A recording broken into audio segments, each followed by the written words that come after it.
I'm 79 years old, and 2 weeks ago I sat in a lawyer's office and watched my 3 children try to destroy each other over money.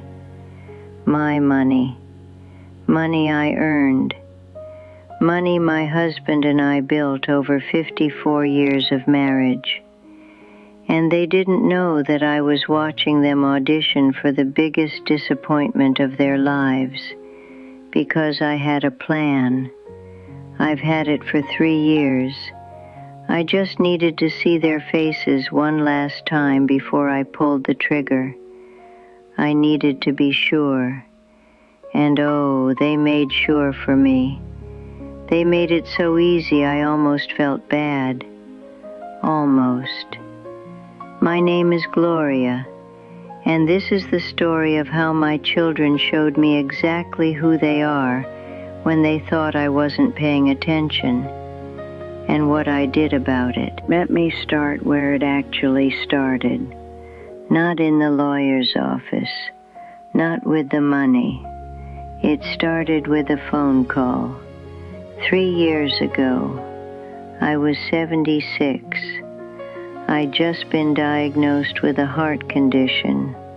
Nothing immediately fatal, but the kind of diagnosis that makes you sit down and look at the clock differently. The kind that makes you realize the hallway ahead is shorter than the hallway behind. My doctor said I needed to start getting my affairs in order. He said it kindly. Doctors always say terrible things kindly, like wrapping a razor blade in velvet. So I called my children, one by one. Michael, the oldest, he's 56. Linda, the middle, she's 53. And Robert, the baby, he's 48.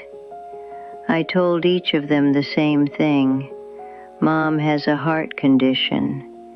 Mom is going to be fine for now, but Mom wants to start planning for the future, for the house, for the money, for everything. And that's when I heard it, the shift, like a key turning in a lock that should never have been opened. Each of them said the right things. Mom, are you okay? Mom, don't worry about that stuff. Mom, what do you need? But underneath the words, underneath the concern, I heard something else, a frequency, like a dog whistle, not audible to most people. But I'm their mother. I built those voices from scratch. I taught those mouths to speak. I know what they sound like when they're pretending. Michael asked me how much the house was worth. Not that day. He waited 3 days. He called back and slipped it into the conversation like it was nothing. By the way, Mom, have you had the house appraised recently? Just thinking about your taxes. My taxes.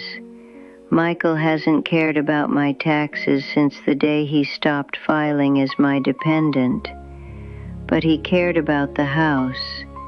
He cared about the number. Linda asked me about the savings accounts. She invited me to lunch, which she hasn't done in 4 months. And over salad, she casually mentioned that she'd heard interest rates were changing, and I should make sure my money was in the right place. She even offered to help me organize my finances. Help me.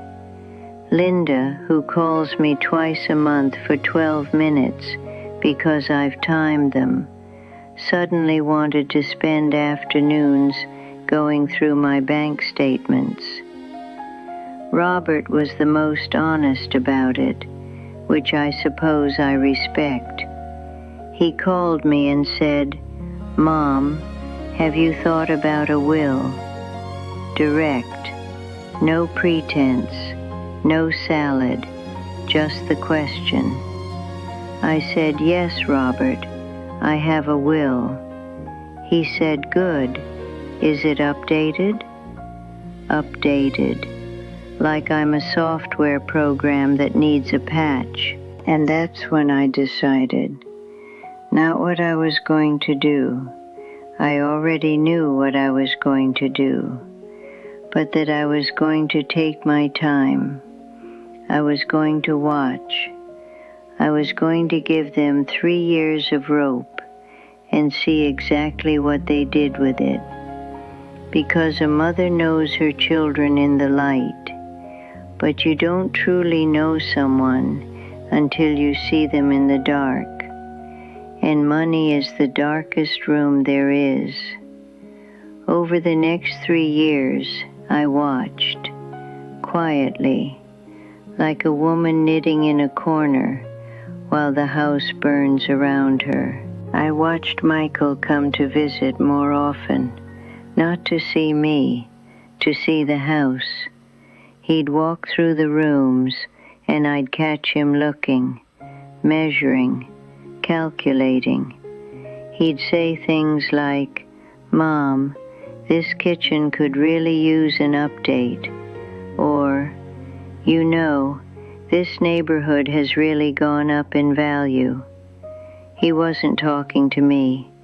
He was talking to the future version of the house, the one with his name on it, the one he'd renovate and sell or keep or rent.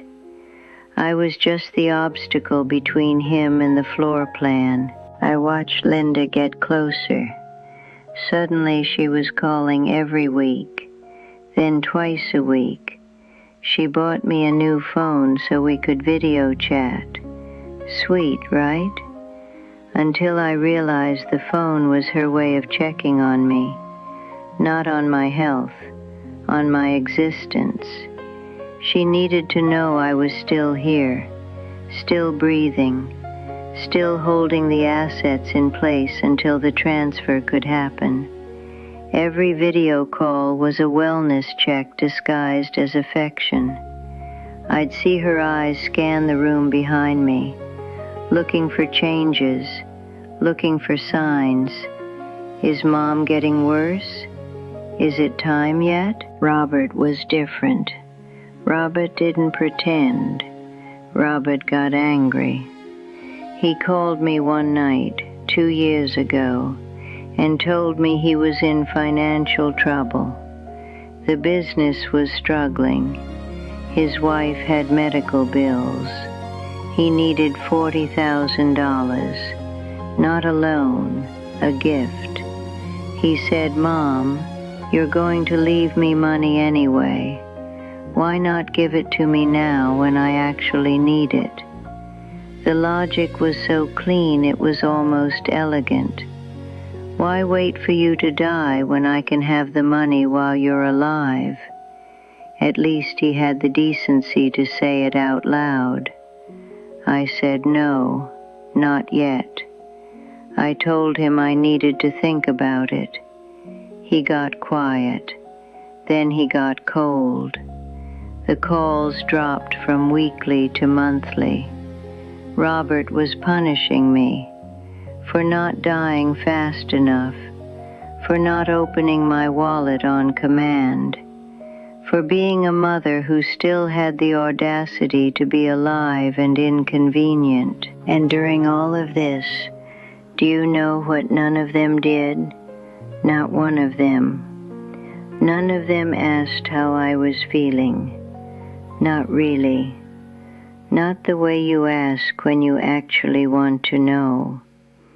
Michael asked about the house. Linda monitored my breathing. Robert calculated my bank balance.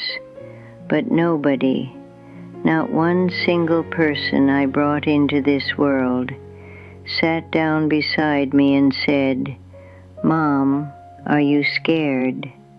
Mom, are you lonely? Mom, what do you need that money can't buy?" I'll tell you what I need. I need someone to drive me to the cemetery on Sundays because that's where Harold is, and the bus doesn't go there. I need someone to fix the step on the back porch that Harold always said he'd fix and never did. I need someone to sit in the kitchen and drink coffee with me and talk about nothing the way Harold and I used to. I need someone to care about me the way they care about what I'm leaving behind.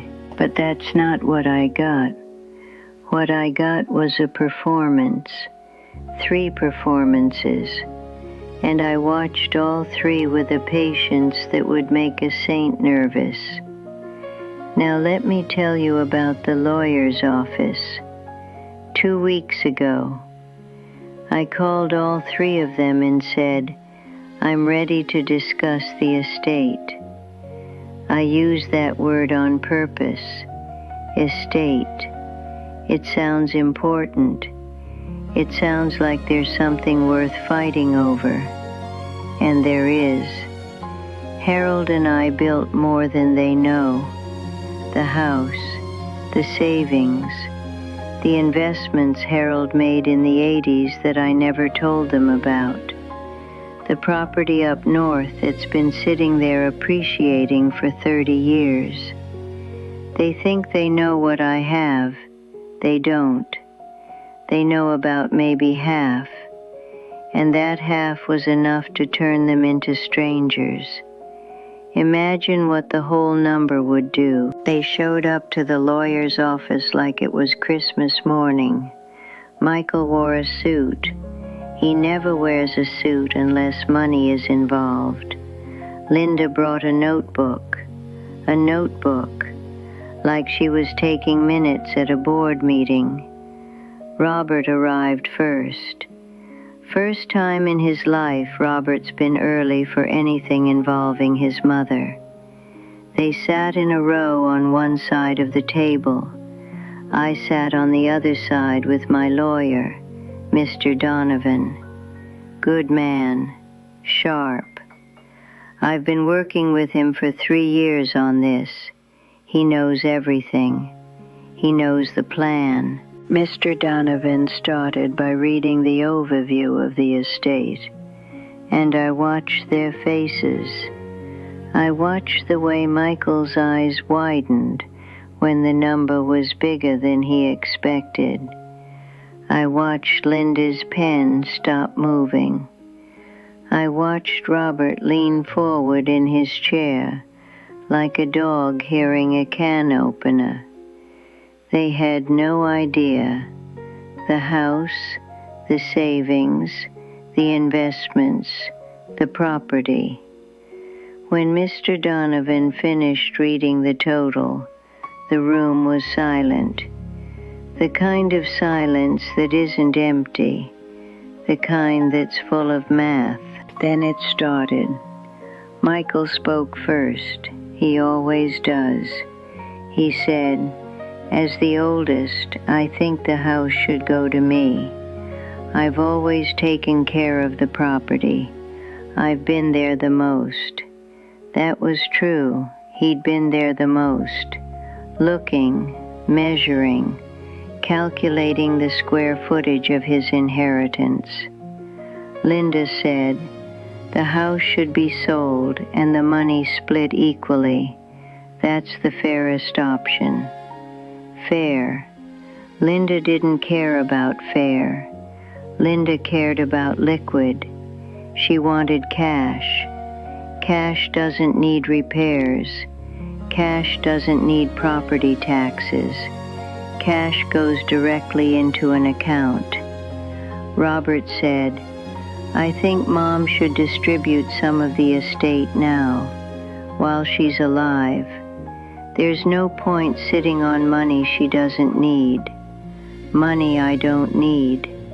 My own son just told a room full of people that the money his mother earned over 54 years is unnecessary to her, that I'm just a vault with a heartbeat, holding their inheritance hostage by being alive. And then they argued, not with me, with each other, like I wasn't even there.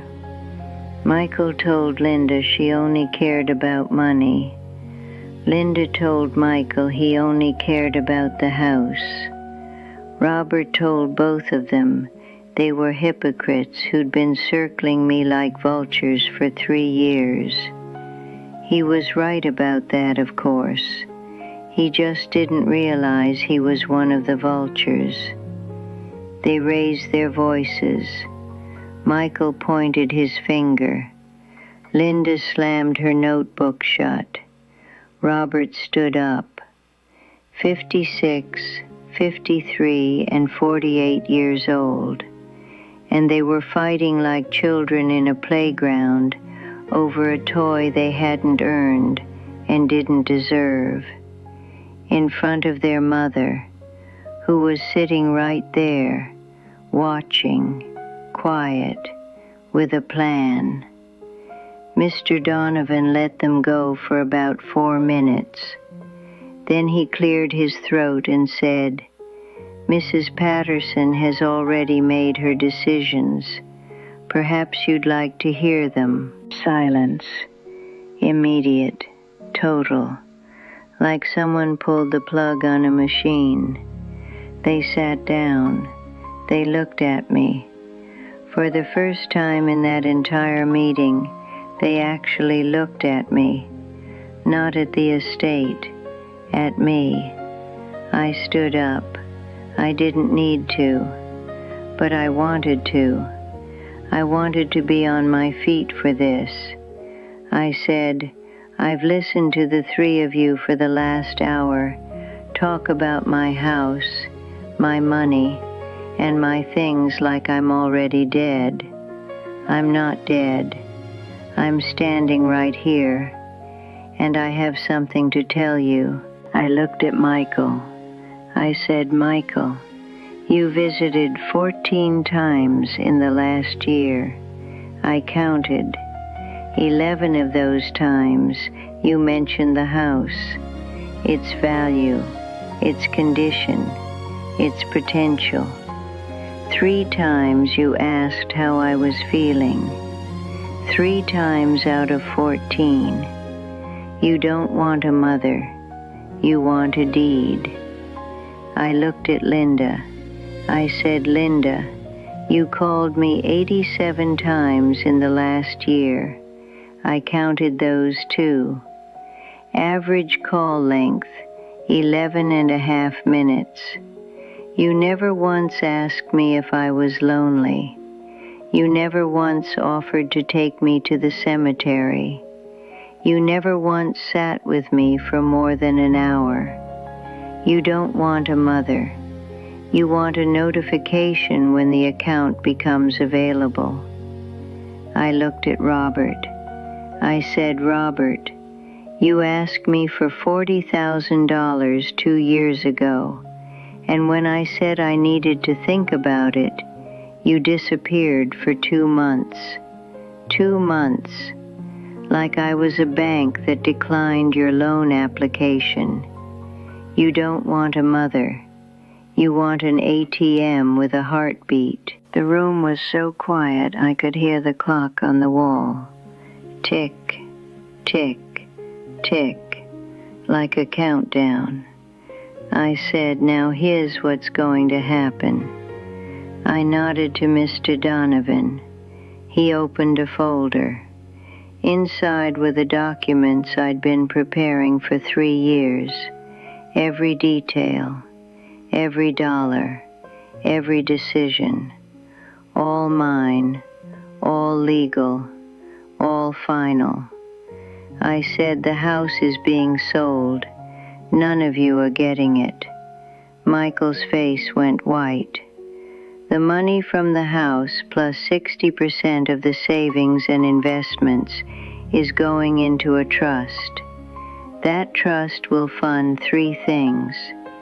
First, a scholarship at the community college where your father taught night classes for 20 years. It will be called the Harold Patterson Memorial Scholarship. Every year, a student who can't afford tuition will go to school because your father's name is on a check. That's his legacy, not marble countertops. Linda closed her notebook, for good this time. I said, second, a portion will go to the church food bank where I volunteered for 15 years. The families who come through that door on Saturday mornings with hungry children will eat because of the money you were fighting over 20 minutes ago. Every can of soup, every bag of rice, every loaf of bread, that's where your inheritance is going, into empty stomachs, not empty ambitions. Robert sat back in his chair. He didn't say a word. I said, third, the property up north, the one you didn't know about. That's being donated to a veterans organization that builds homes for soldiers coming back from war. Your father served. He would have wanted that land to mean something. It will.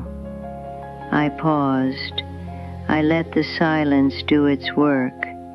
Then I said, now, for the three of you. They looked at me, and for the first time in 3 years, they weren't looking at what I had. They were looking at what they'd lost. I said, each of you will receive something, but not what you expected. Michael, you're getting your father's toolbox, the one he used to fix everything in that house you wanted so badly. Every tool in that box has a story. The hammer he used to build your treehouse, the screwdriver he used to fix your bicycle, the wrench he used at 2 a.m. when the pipes burst, and he didn't call a plumber because he wanted to save money for your college fund. That toolbox is worth more than any house, but you'll have to figure that out on your own. Michael didn't move. I said, Linda, you're getting my recipe box. Every recipe I've made for this family for 54 years. The Thanksgiving turkey, the Christmas cookies, the soup I made when you were sick, the cake I baked for every single one of your birthdays. Every card in that box has my handwriting on it. My hands touched every one. The hands that held you when you were born. That box is your inheritance, not money, memory. Linda's eyes filled with tears, whether from emotion or from the realization that a recipe box doesn't have a resale value. I'll leave that to God to judge. I said, Robert, you're getting the letters. Every letter your father and I wrote to each other before we were married. 84 letters. We couldn't afford phone calls in 1967, so we wrote every week for 2 years. Those letters are the foundation of everything you wanted to divide today. Without those letters, there's no marriage. Without the marriage, there's no house, no money, no property, no estate. There's no you. You wanted the result. I'm giving you the origin. Maybe you'll understand the difference someday. Robert's jaw was tight, but he didn't speak. I said, the remaining 40% of the savings will go into an account in my name, for my care, my medical bills, my rent, my life. Whatever's left when I die, and I plan to take my time, will go to the scholarship, not to any of you. I've made my decision, and it's final. Mr. Donovan closed the folder. He said, Everything Mrs. Patterson has described is legally documented, signed, notarized, and irrevocable. There's nothing to contest. I picked up my purse. I stood at the door, and I turned around and said one more thing. You wanted to know what your mother is worth. Now you know. I'm worth a scholarship, a food bank, and homes for veterans. I'm worth 84 love letters, and a recipe box, and a toolbox full of stories.